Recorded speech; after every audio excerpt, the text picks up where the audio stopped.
राम राम राम राम राम राम। सबको राम जी राम, राम जी राम। भगवते नमः। सब बोलो भगवते नमः, भगवते नमः। अभी देखो स्वामी जी महाराज कितने उत्साह से, कितने मस्ती से सुना रहे थे कि पूज्य महंत जी महाराज ने घड़ी दिखाया कि महाराज इस समय हो गया। तो महाराज जी उसी भाव में बोल रहे थे कि जल्दी देरी सब भगवान, जल्दी देरी सब भगवान। लोग ताली बजाने लग गए, जल्दी देरी सब भगवान। ये सबसे ऊंचा ज्ञान क्या है कि सब रूपों में भगवान हैं। ये तत्काल शांति मिलने वाली बात है। अब हम किसी को भीतर से भगवान मानेंगे तो हम राग किससे करेंगे, द्वेष किससे करेंगे भाई? जब हमारे ठाकुर जी हर रूप में आए हैं तो उनकी लीला को देख देख के मस्त रहो। व्यवहार तो शास्त्र के आज्ञा के अनुसार करना पड़ेगा। बेटे के रूप में साक्षात भगवान ही आए हैं, परंतु बेटा उद्दंडता करता है तो पिता थप्पड़ भी लगाएगा। थप्पड़ लगाते समय भाव रहे कि ये साक्षात ठाकुर जी इस रूप में आए हैं। जिस रूप में भगवान आए हैं उस रूप में भगवान का पूजन करना है। देखो भाई, हर चीज के हर लोग जानकार नहीं होते। हम सोचते हैं कि हम जितना जानते हैं वही बात है। ये गलती है। डॉक्टर साहब दवा देते हैं तो हमें थोड़े पता लगता है कि ये बुखार ठीक होगा कि नहीं होगा। विश्वास करते हैं भाई डॉक्टर साहब ये दवा दे रहे हैं तो इससे हमारी बीमारी ठीक होगी।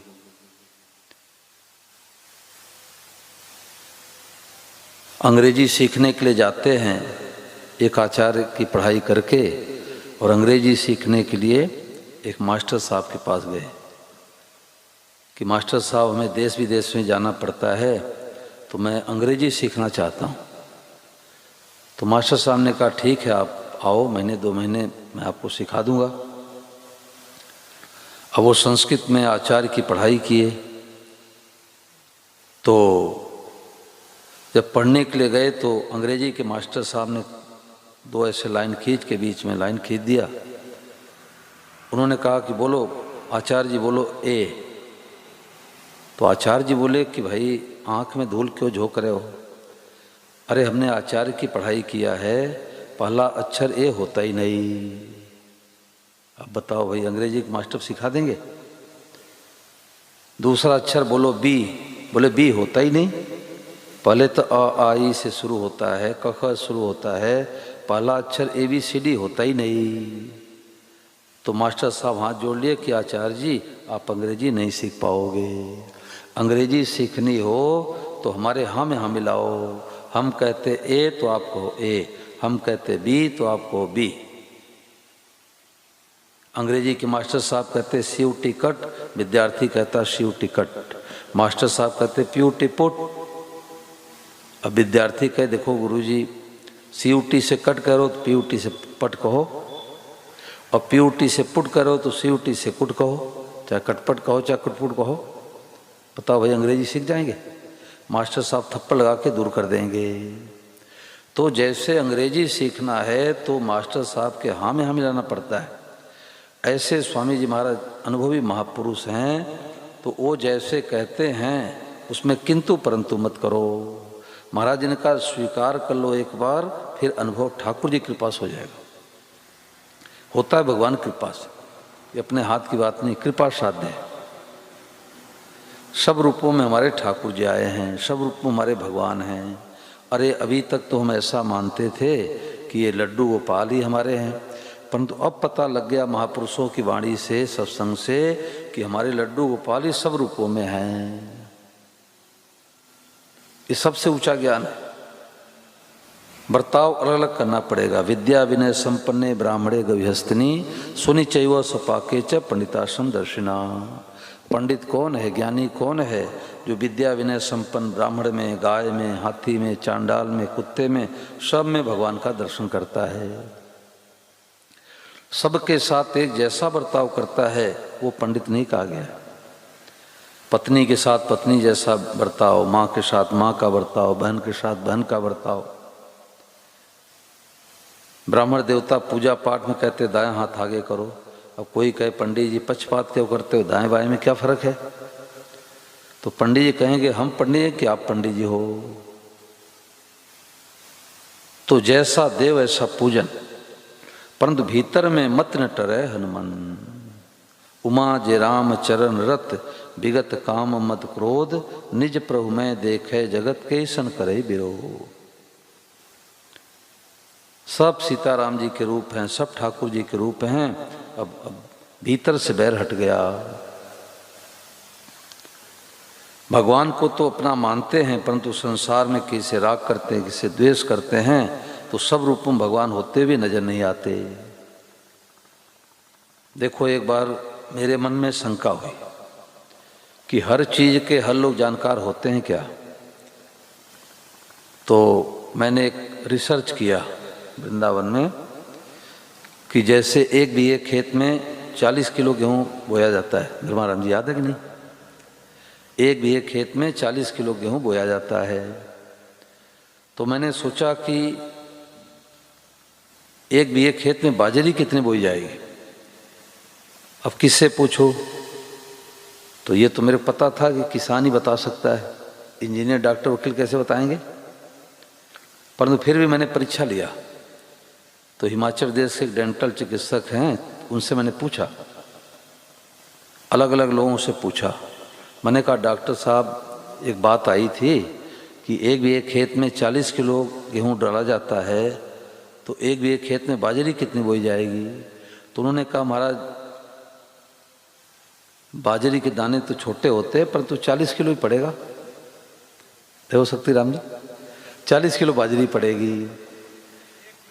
तो मैंने नोट कर लिया, हाँ जो जानकार हो तो बता ही देंगे। तो मैंने नोट कर लिया। फिर एक इंजीनियरिंग कॉलेज के प्रोफेसर, उनसे पूछा। मैंने कहा कि बताओ घनश्याम जी एक बीघे खेत में कितनी बाजरी बोई जाएगी? तो उन्होंने कहा हमारा दाना छोटा होता है तो 20 किलो पड़ेगा। फिर मैंने एक रेलवे ड्राइवर से पूछा, सब अलग अलग डिपार्टमेंट वालों से। तो उन्होंने कहा कि महाराज जी दाना छोटा होता है तो 20 किलो पड़ेगा। एक मास्टर साहब से पूछा। तो मैंने कहा मास्टर साहब कितना पड़ेगा बाजरी एक बीघे खेत में? बोले हाँ महाराज 20 किलो तो पड़ेगा ही। तो एक जो है आचार्य जी बैठे थे, तो उनसे मैंने पूछा। उन्होंने कहा महाराज 15 किलो पड़ेगा। अब सब देखो अंदाज में बता रहे हैं, सब अंदाज में बुझौलिया कर रहे हैं। तो एक ब्रह्मचारी जी बैठे थे, मैंने उनसे पूछा। बोले महाराज 10 किलो के नीचे तो पड़ेगा ही नहीं। तो मैंने सोचा अब किससे पूछूं? किसान से पूछूं। तो किसान से पूछा तो फोन से ऐसा लग रहा था वो भोजन वोजन कर रहे थे। तो मैंने कहा कि अरे एक बात आई है कि एक बीघे खेत में बाजरी कितनी बोई जाएगी? जैसे आपने कहा ना 1 किलो, उन्होंने तत्काल उत्तर दिया 1 किलो। अब 1 किलो बाजरी जहाँ बोई जाती है उसमें 40 किलो बाजरी डाल दो, मिलेगा? बाजरी मिलेगा? घास ही घास हो जाएगा। तो भाई कोई चीज जानकार जो होता है उसकी बात मानोगे तो सफलता मिलेगी। 1 किलो बाजरी, किसान खेती करने वाला है। ऐसे स्वामी जी महाराज किसान हैं, अध्यात्म जगत के किसान हैं। वो खेती बाड़ी 100 साल किए हैं, उनको सब पता है। तो महाराज जी देख करके बता रहे हैं कि ओहो सब रूपम भगवान, सब रूपम भगवान, सब रूपम भगवान। अब इसका महाराज जी ने चाबी क्या पकड़ाया कि जो दिखे मनि मन भगवते नमः, जो दिखे भगवते नमः। सब बोलो भगवते नमः। ये सबसे ऊंचा ज्ञान है, सबसे अंतिम बात है, सारे शास्त्रों का निचोड़ है, सबसे ऊंचा भाव है कि सब रूपों भगवान। परंतु ये बातें कब पकड़ में आएगी कि भाई पहले स्वीकार करे कि हम भगवान के हैं, भगवान मेरे हैं। जब भगवान से संबंध जोड़ेंगे तो भगवान कृपा करके जना देते हैं। सोई जाने जय दे जनाई, जानत तुम्हें तुम्हें हो जाई। महाराज जी ने कहा कि जैसे बच्चे वो खेलते हैं, लुका छिपी खेलते हैं, तो क्या करते हैं कि एक बालक के आँख में पट्टी बांध देते हैं, पट्टी बांध देते हैं और कहते हैं कि अब हम लोगों को ढूंढो, अपने छिप जाते हैं।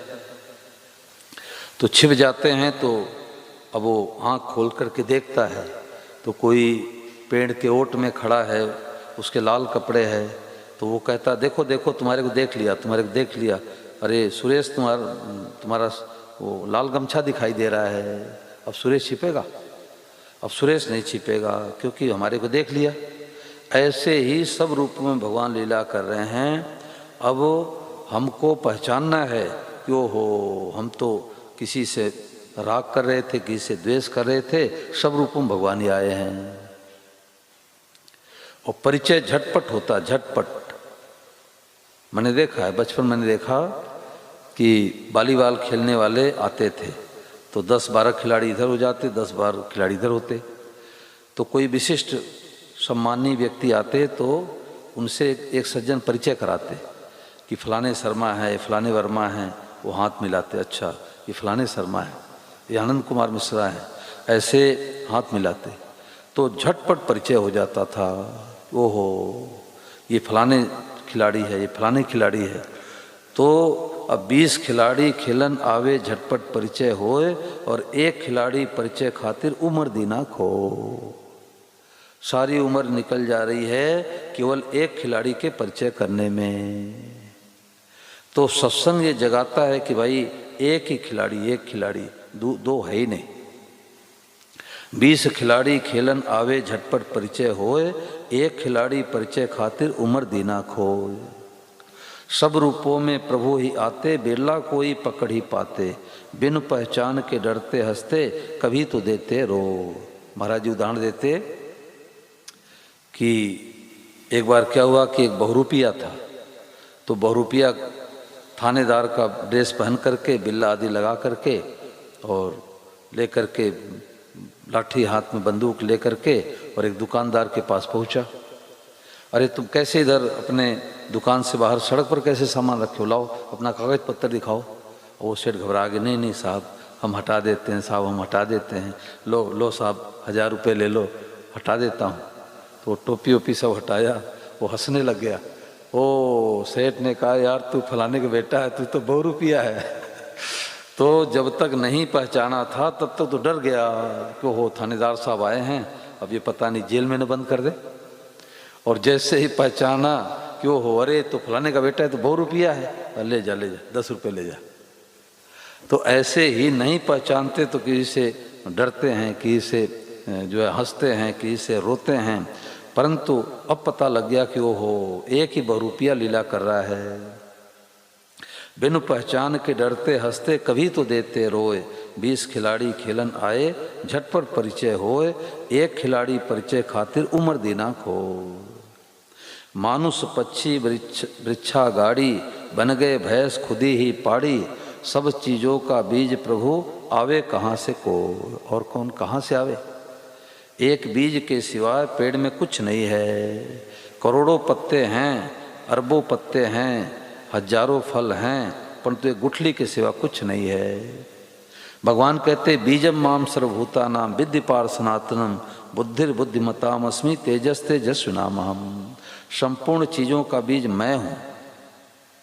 अलग अलग बर्ताव करे तब ही कार्य ठीक सरे, सब रूपों में एक खिलाड़ी आवे कहाँ से दो। 20 खिलाड़ी खेलन आवे झटपट परिचय हो। जैसा देव ऐसी हो पूजा, भीतर से माने नहीं दूजा, अलग अलग है रूप भले ही, प्रभु जी ही है सोए। 20 खिलाड़ी खेलन आवे झटपट परिचय होए। कहो भगवते नमः प्रणाम, सब रूपों में हैं घनश्याम, वासुदेव सर्वम घी पाया, काहे दधी बिलो। महाराज जी ने कहा कि दधी क्यों बिलोते हो भाई, दधी बिलोने में तो समय लगेगा, माखन खाओ माखन। तो ये माखन क्या है? ओहो सब जग स्वरूप है, भलो बुरो नहीं कोय, और जिनके जैसी भावना तैसो ही फल हो। सब रूपों हमारे भगवान। तो इसके लिए सबसे पहले क्या करना पड़ेगा कि भगवान को अपना माने। जब भगवान को अपना मानेंगे तो भगवान कृपा करके जना देते सब रूपों में ही बना हो। तू ही है, तू ही है, जो कुछ है सो तू ही है। तू ही बन गया पांचों भूत, तेरी है सारी करतूत। तू ही है, तू ही है, जो कुछ है सो तू ही है, जो कुछ है सो तू ही है। भगवते नमः, भगवते नमः, भगवते नमः, जो दिखे भगवते नमः। कोई अच्छा आचरण नहीं करे, समझ लो भगवान लीला कर रहे, कलयुग लीला कर रहे हैं। महाराज जी ने कहा हर क्रिया भगवान की लीला है। कोई लीला समझ आती है, कोई लीला समझ नहीं आती। एक वो महात्मा जी गुजर रहे थे तो मतीरा का खेत पड़ा, तो लघु शंका करने के लिए बैठे तो किसान ने देखा कि रोजाना का चोर आज पकड़ा गया, यही हमारा मतीरा चुराता है। अब किसान भाई गया, पीछे से 2 लाठी सिर पर जमा दिया। बाबा जी को लाठी लगते ही नारायण नारायण नारायण भगवते नमः करने लग गए। तो किसान ने टार्च जला के देखा, रे तो महात्मा जी हैं। चरणों में माथा टेक दिया, महाराज क्षमा करना, गलती हो गई, भूल हो गई, अपराध हो गया। महात्मा जी ने कहा भाई तूने चोर को लाठी मारा, हमारे को थोड़ी लाठी मारा है। उसने कहा रुको महाराज, घर से बैलगाड़ी लेके आता हूँ, आपको मरहम पट्टी करा दूँ हॉस्पिटल। महात्मा ने कहा भाई तुम्हारी जैसी मर्जी। अब जो है बैलगाड़ी लेकर के आया, गद्दा बिछा दिया, महात्मा जी को लेटा के ले गया डॉक्टर के पास। डॉक्टर साहब मरहम पट्टी किए। मरहम पट्टी किए तो कोई दूध सज्जन लेकर के आए गौ माता का, लो महाराज गरम गरम दूध पी लो, हल्का गरम है और आपका घाव ठीक होगा इससे। तो महात्मा जी जब दूध पीने लग गए तो कहने लगे कि तू बहुत बहुरूपिया है। पहले तो लाठी मारता है, फिर बैलगाड़ी बन के आता है, फिर बैल बन के उसमें आता है, फिर डॉक्टर बन के मरहम पट्टी करता है और फिर गरम गरम दूध पिलाता है, तो बहुत बहुरूपिया है। अब वो किसान डर गया, उसने कहा नहीं नहीं महाराज, मैंने आपको लाठी नहीं मारी है, वो फलाने गांव का किसान आपको लाठी मारा है। महात्मा जी बोले कि मैं पहचानता हूँ, तू ही था, तू ही था, तू ही था, तू ही था। एक चेला गया जंगल में, सुन करके कि सब रूपम भगवान है, वासुदेव सर्वम। तो अब गया तो हाथी भगवान उधर से आ रहे थे, तो इसने सोचा कि हाथी भी तो भगवान हैं। अब हाथी की तरफ जाने लग गया। तो जो महावत बैठा था हाथी के ऊपर, उसने कहा रे दूर हटो, दूर हटो, हमारा हाथी बिगड़ा हुआ है, गुस्से में है। परंतु उसने कहा कि हाथी तो भगवान ही है। अब जब पास में गया तो सूर्य ने झटका दिया और सड़क के किनारे गिर गया। कमर में चोट लगी तो गुरुजी के पास गया, गुरुजी मैं तो हाथी भगवान मानता था और हमारे को देखो हाथी भगवान ने झटका दे दिया, कमर में चोट लग गई। तो महात्मा जी ने कहा कि हाथी के ऊपर कोई बैठा था? बोले हाँ महावत बैठा था। कुछ कह रहा था? बोले हाँ कह रहा था कि हमारा हाथी बिगड़ा है, दूर हट जाओ। तो महात्मा जी हंस के बोले कि हाथी भगवान है तो क्या महावत भगवान नहीं है? हाथी भगवान है तो महावत भी भगवान है। ये निकाला हुआ मक्खन है, मक्खन। एक तो दूध गरम करे, दही बने, फिर मक्खन तैयार होवे, और एक निकाला हुआ मक्खन है। एक तो कोई गन्ना चूसे और एक शरबत पीवे, तो बताओ भाई किस में फ़ायदा है? गन्ना चूसने में फ़ायदा है कि शरबत पीने में है? शरबत पीने में है, शरबत पीने। वो पत्रक ले आना तो नारायण, ये जो पत्रक वृंदावन मेरे को समय मिला तो मैंने महाराज जी के लगभग सारे पुस्तकों से वासुदेव सर्वम की बातें जहाँ जहाँ महाराज जी ने लिखा तो एक जगह कर दिया। तो ये 28 किताबों का ये सार है। तो इससे महाराज जी ने पेज संख्या 31 पर कह रहे हैं, वासुदेव सर्वम के समान मुझे दूसरी कोई बात मिली नहीं। इसमें योग दर्शन का भी अंत हो गया। जब दूसरी सत्ता ही नहीं तो फिर मन का निरोध कैसे? इसमें सभी दर्शनों का, सभी शास्त्रों का अंत हो गया। हरदम इस भाव में, इस रस में डूबा रहे कि सब कुछ भगवान ही हैं। वासुदेव सर्वम, यह भाव रहेगा तो एक मिनट भी साधन के बिना नहीं रहेगा। यानी हम जो भी काम करेंगे और ये देखेंगे कि सब रूपों में भगवान हैं, तो 1 मिनट भी असाधन नहीं होगा। 24 घंटे का ये भजन है। लिखे तो यही भाव, लिखे तो यही भाव, बोले तो यही भाव, बस एक ही भाव रखना है कि सब कुछ भगवान है। हमें व्याख्यान से क्या मतलब? ये महाराज जी ये बात कब कह रहे हैं? जब ऋषिकेश में गए और अंतिम समय में 4-5 साल तक वही रहे। महाराज जी तो लगभग 98-99 साल तक तो बाहर भ्रमण करते रहे, लेकिन अंतिम समय जब ऋषिकेश में रहने लगे तब ये बात महाराज जी कह रहे हैं कि हमें व्याख्यान से क्या मतलब? व्याख्यान देते जीवन बीत गया, अब तो केवल सब भगवान ही हैं। यही कहे, यही सुने, लोग कहें कि स्वामी जी को क्या हो गया है, पागल हो गए क्या? पर हमारा तो बस एक ही मतलब है, सब भगवान ही है, इसी में डूब जाए। मेरा कुछ नहीं है, मेरे को कुछ नहीं चाहिए और मेरे कुछ नहीं करना है। इन 3 बातों से वासुदेव स्वरूप का अनुभव हो जाएगा। जीव और जगत नहीं रहेंगे, केवल भगवान रह जाएंगे। या मैंने पूरी बात कह दी, अब कुछ कहना बाकी नहीं रहा। अब शरीर चला जाए तो चिंता नहीं। रज्जब धोखा को नहीं, फल दे सूखा खेत। ये पूरा काम बन गया कि सब रूपों में भगवान ही है। देखो साधन भजन करना क्या है? साधन भजन करना तो लाठी लगाना है। इंद्र जब रुष्ट हुआ और बारिश मूसलाधार कराने लग गया तो कन्हैया ने क्या किया कि अपने छोटे वाले बाएं हाथ के छोटे वाले उंगली पर गोवर्धन पर्वत को उठा लिया और ग्वाल वालों से कहा भैया तुम लोग अपनी अपनी लाठियां लगा लो। तो जितने ग्वाल वाल थे सब लोग अपनी अपनी लाठियां लगा दिए। तो ग्वाल वालों के अंदर अभिमान आया कि ये यार कन्हैया तो झूठ मूठ का उंगली लगा रखा है, हम जो 100-200 ग्वाल वाल लाठियां लगा रखे हैं इसी पर तो पर्वत टिका है। भगवान समझ गए कि अच्छा ये हमारे मित्रों को अभिमान आ गया। तो कन्हैया ने कहा देखो भैया 5-6 दिन बीत गए हैं और हमारे को भूख लग रही है, नींद आ रही है, हम थोड़ा रोटी खा लें, थोड़ा विश्राम कर लें और आप लोग लाठियां लगाए रखना। ग्वाल वाल कहने लगे हाँ कन्हैया तू जा, तू छोटा सा बच्चा है और हम लोग तो लाठियां लगा रखे हैं। अब भगवान ने जैसे उंगली को नीचे ऐसे किया, अब पर्वत नीचे आने लग गया। अब पर्वत उंगली पर थोड़ा टिकेगा। ग्वाल वाल चिल्लाने लगे रे कन्हैया कन्हैया, बोले लाठियां लगाओ, लाठियां लगाओ। तो ऐसे भगवान का प्रेम, भगवान की प्राप्ति तो साधन करने से हासिल नहीं होता, परंतु साधन करते करते हमारा अभिमान मिट जाता है कि भाई अब हमारे हाथ की बात नहीं है, तो भगवान कृपा कर देते हैं। साधन नहीं छोड़ना है, माला फेरना, गीता पढ़ना, रामायण पढ़ना, जप करना, जो है स्वाध्याय करना, दूसरों की सेवा करना, गौ माता की सेवा करना, खूब रात दिन करो। परंतु साधन के बल पर भगवान की प्राप्ति नहीं होती, होती है भगवान कृपा से। भगवान कृपा करके दृष्टि उधर घुमा देते हैं।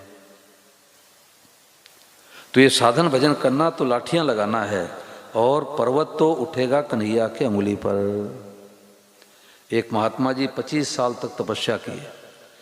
25 साल तक तपस्या किए तो भगवान दर्शन दिए उनको। तो दर्शन दिए तो भगवान ने कहा कि महात्मा जी हमारे से कुछ मांग लो। तो महात्मा जी आवेश में आके बोले कि मुफ्त में आए हो क्या? 25 साल तक तपस्या किया हूँ तब दर्शन दिए हो, मुफ्त में थोड़े कह रहे हो कि मांग लो मांग लो। भगवान ने कहा भाई नाराज क्यों होते हो तपस्वी जी, हमारे चाहे जो कुछ मांग लो। महात्मा ने कहा नहीं, हमारा आपका पहले हिसाब होना चाहिए। एक तरफ तो आप दया सिंधु कृपा सिंधु कहलाते हो और 25 साल के बाद आए हो दर्शन देने के लिए। मैं भूखे नंगे रह करके, फूल पत्ती खा करके और पत्थर पर सो करके हमने तपस्या किया, तब आप दर्शन देने के लिए आए हो, पहले हिसाब करो। भगवान हंस के बोले क्यों हिसाब बारीक चक्कर पढ़ते हो, तुम जो चाहिए मांग लो हमारे से। तो महात्मा ने कहा नहीं महाराज, पहले आपका हमारा हिसाब होना चाहिए। इतने में शिला बोल बैठी कि ये 25 साल तक हमारे ऊपर बैठा था और 25 साल तक मैं इसके ऊपर बैठूंगी करो हिसाब 25 साल तक हमारे ऊपर बैठ के तपस्या किया, अब 25 साल तक मैं इसके ऊपर बैठूंगी। अब वो तो महात्मा जी घबराने लग गए। पेड़ बोल बैठा कि 25 साल तक हमारे फूल पत्ती फलों को नोच नोचे खाया है, अब 25 साल तक मैं इसको नोच नोचे खाऊंगा। सरोवर बोलने लग गए कि ये 25 साल तक हमारा जल पिया है, अभी इसको मैं पीऊँगा, मैं पीऊँगी। वो साधक घबरा गया, त्राहिमाम त्राहिमाम करने लग गया। भगवान ने कहा भाई मैं तो कहता हूँ कि तुम क्यों हिसाब बारी चक्कर पड़ते हो। तो भाई भगवान की कृपा, भगवान की कृपा की तरफ देखो। जो भी हो रहा है, चलना फिरना उठना बैठना, भगवान कृपा नहीं हो तो 1 मिनट जीना मुश्किल हो जाए, 1 मिनट। अब भगवान रात्रि में सो जावें, रविवार को अपना ऑफिस बंद कर दे कि भाई आज हमारा ऑफिस बंद है, हवा पानी की लाइट सब काट दें, लाइट की, पानी की, हवा की सब काट दें कनेक्शन, तो बताओ कि जी सकते हैं भाई? भगवान के बल पर हम जी रहे हैं, भगवान के बल पर बोल रहे हैं। आदमी अभिमान करता है, मैं करता हूँ, मैं करता हूँ, मैं करता हूँ। स्वामी महाराज कहते कि लोग कहते हमारे को जानते नहीं क्या? बोले जानता हूँ। पेशाब रुक जाता, डॉक्टर के पास भागते हो, मैं आपको जानता हूँ। तो भाई साधन तो करो, परंतु साधन का आश्रय नहीं, भगवान का आश्रय रखो, भगवान कृपा रखो। अब हम भगवान के हो गए, अब भगवान के घर में रहते हैं। पहले तो इसको जमाओ। ये एमए की बातें तो इसलिए बताई जाती है कि हर तरह के साधक होते हैं और सब बातें सब नहीं पकड़ पाते। महाराज जी से किसी ने कहा, महाराज जी कभी आप ज्ञान योग की बात करते हो, कभी भक्ति योग की आप बात करते हो, कभी कहते हो सबकी सेवा करो, कर्मियों की बात कहते हो। तो महाराज ने कहा भाई हमारी तो पंसारी की दुकान है, अब पंसारी की दुकान में कोई ग्राहक खाली नहीं जावे तो सारा सामान रखना पड़ता है। परंतु आप किस चीज़ के ग्राहक हैं, आप अपने अपने ले लो। जैसे दुकान में, दवाई के दुकान में सैकड़ों दवाइयाँ पड़ी हुई है, परंतु क्या सब दवाइयों को हम लेके खाएं क्या? अरे किसी को बुखार है, किसी को दस्त लगी है, किसी को पेट में पीड़ा है, किसी की आँख में पीड़ा है, सबके लिए अलग अलग दवा है। तो पहले तो निर्णय करना चाहिए कि हमारा कर्म योग है कि ज्ञान मार्ग है कि भक्ति मार्ग है। कर्म योग, ज्ञान योग, भक्ति योग 3 मार्ग मुख्य है। तो तीनों की परिभाषा क्या है कि जग की सेवा खोज अपनी प्रीत प्रभु से कीजिए। सबकी सेवा कर दो और बदले में किसी से कुछ मत चाहो, आप कर्मयोगी बन गए। कोई घर मकान दुकान छोड़ने की जरूरत नहीं है। आप जहाँ है सेवा करो, बदले मत चाहो, तो इसको कहते कर्मयोग।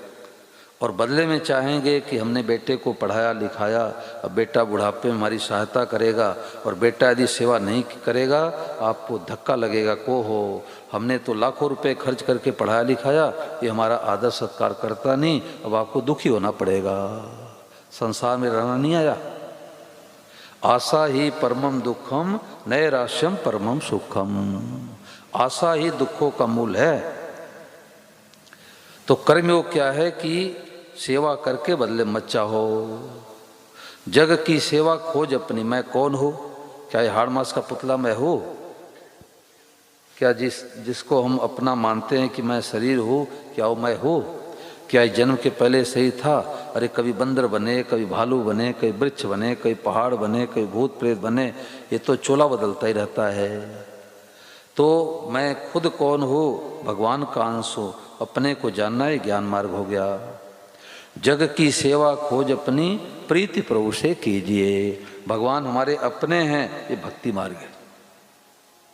तो कर्मयोग ज्ञान योग से चलने से तो मुक्ति मिलती है, और भक्ति मार्ग से चलने में प्रेम मिलता है। ये खास बात है। अगर ज्ञान मार्ग का आग्रह नहीं रखेगा तो ज्ञान मार्गी भी आगे चल करके भक्ति मार्ग में पंडित हो जाता है। और यदि ज्ञान मार्गी आग्रह रखेगा कि ज्ञान ही सब कुछ है, मुक्ति ही सब कुछ है, आगे नहीं बढ़ पाएगा। अरे उद्धव जी गए थे, गोपियों को ज्ञान देने के लिए गए थे, परंतु गोपियों के प्रेम को देख करके उद्धव जी का ज्ञान बह गया। गोपियाँ कहने लगे कि उद्धव तुम भय बोरे पाती लेके आए दौरे, योग कहाँ राखो, यहाँ रोम रोम श्याम है। आप ज्ञान और वैराग्य की बातें करने के लिए आए हो, मुक्ति की बातें करने के लिए आए हो, परंतु हमारा श्याम सुंदर कहीं गया थोड़े, देखो वो खड़ा है, वो खड़ा है, वो खड़ा है। गोपियों को सब जगह भगवान दिखाई देते थे। तो वास्तव में जो प्रेम होता है वो भक्ति मार्ग से ही मिलता है। प्रेम होता है वो अपनेपन से ही मिलता है। नहीं रट्या तो क्या भया घटा न चाहिए ने, जैसे नारी सुहागनी प्यू का नाम न ले। सुहागनी स्त्री है, अपने पति का नाम लेती नहीं, परंतु पति को बोलती नहीं। क्यों नहीं बोलती? कि संबंध जुड़ गया। संबंध एक रात्रि में ब्राह्मण देवता ने अग्नि के साक्षी में दोनों का संबंध जुड़वा दिया। ऐसे भगवान से जब संबंध जोड़ लेते हैं तो भगवान से प्रेम मिलता है। प्रेम, भगवान के भगत मुक्ति नहीं चाहते। गोस्वामी तुलसीदास महाराज पूरी राम कथा लिखने के बाद मांगते हैं, शंकर भगवान राम जी के राज्याभिषेक के समय जा कर के राम जी से मांगते हैं। भरत जी महाराज त्रिवेणी मैया में स्नान करके और जब चित्रकूट में जा रहे हैं राम जी को मनाने के लिए तो मांगते हैं। क्या मांगते हैं? तो गोस्वामी तुलसीदास महाराज पूरी राम कथा लिखने के बाद मांगते हैं कि कामी नार पियार जिमी, कामी नार पियार जिमी, लोभी प्रिय जिमि दाम, तिमि रघुनाथ निरंतर प्रिय लागो मोहि राम। हे राम जी, जैसे कामी पुरुष को स्त्री को पुरुष प्यारी लगती है, लोभी व्यक्ति को धन प्यारा लगता है, परंतु इन लोगों को एक दूसरे निरंतर प्यारे नहीं लगते। अब आपके नागौर में चाहे कितना लोभी व्यक्ति क्यों न हो, उससे कहा जाए कि देखो एक कमरे के अंदर 2-2 हज़ार की गड्डियां भरी पड़ी है, शर्त यह है कि नींद नहीं लेना है, जल नहीं पीना है, भोजन नहीं करना है, और जितना गिनती करोगे आपका हो जाएगा। बताओ भाई धर्माराम जी कितने घंटे करेगा? 10 घंटे, 20 घंटे, 50 घंटे, 100 घंटे, 200 घंटे, 500 घंटे। 500 घंटे गिनती नोट का करेगा, उसके बाद नींद आएगी, लुढ़क जाएगा। भूख लगे कहेगा भैया कि ये भाड़ में गया रुपया, तुली लगा दो, मेरे को जल पिलाओ, भोजन कराओ, नहीं तो मैं मर जाऊंगा। तो लोभी व्यक्ति को निरंतर धन प्यारा नहीं लगता, परंतु गोस्वामी महाराज कह रहे हैं कि आप हमारे को निरंतर प्यारे लगते रहो।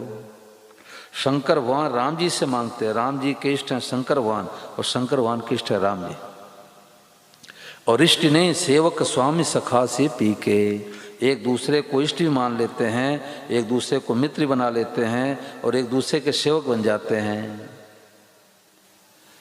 तो शंकर भगवान राम जी से क्या मांगते हैं कि बार बार बर मांगहु, बार बार बर मांगहु, हरसि देव श्री रंग, पद सरोज अन पायनी, भगति सदा सतसंग। बोलो शंकर भगवान की।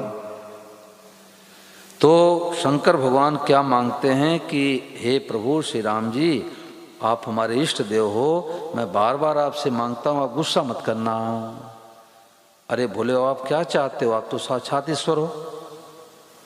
परंतु भोले बाबा कह रहे हैं कि प्रभु हमारे को पद सरोज अनपायनी, आपके चरणों में अकाट्य प्रेम हो जाए और विलक्षण प्रेम हो जाए, आपकी भक्ति मिले और सत्संग मिले। देखो शंकर भगवान सत्संग मांगते हैं और हम लोग सत्संग मिलता है तो सत्संग करते नहीं। शंकर वहाँ रोजाना सत्संग करते हैं पार्वती के साथ में बैठ करके, और श्रोता कितने 1500 नहीं, अकेले पार्वती मैया। बोलो पार्वती मैया की। वो भी हाँ में हाँ करने वाली, नींद आ जाए तो कौन कथा सुने। भरत जी महाराज त्रिवेणी मैया से ही मांगते हैं, अर्थ न धर्म न काम रुचि, गत न चहो निर्वाण, जन्म जन्म रति राम पद यह वरदान आन। हे त्रिवेणी मैया, हमें अर्थ यानी धन नहीं चाहिए और धर्म से कोई लेना देना नहीं है, गत न चहो निर्वाण, हमें मुक्ति भी नहीं चाहिए। अरे भरत जी महाराज क्या चाहिए कि अर्थ न धर्म न काम रुचि, गत न चहो निर्वाण, जन्म जन्म रति राम पद यह वरदान आन। भैया राम जी के चरणों में जन्म जन्मांतर हमारा प्रेम बना रहे। तो भाई जो भरत जी महाराज मांगते हैं, शंकर भगवान मांगते हैं, गोस्वामी महाराज मांगते हैं, वही भगवान से कहो कि हे प्रभु आप मीठे लगो, प्यारे लगो, अच्छे लगो, आपकी कथा अच्छी लगे, सत्संग अच्छा लगे। भगवान से भगवान को ही मांगो। जग जाचिए को न जाचिए, जो जही जाचिए जानक जान ही रे, जे जाचत जाचकता जरि जाए, जो जारत जोर जहान ही रे। जानकी के जान, जान कहते पति को, तो जानकी के पति यानी राम जी से सब मांगते हैं, और राम जी से राम जी कोई मांग ले तो सदा सदा के मंगताई दूर हो जाए। बोलो रामलला सरकार की। अब सब लोग खड़े हो जाए और 5 परिक्रमा लगा लेते हैं प्रभात फेरी यहीं पर। हाँ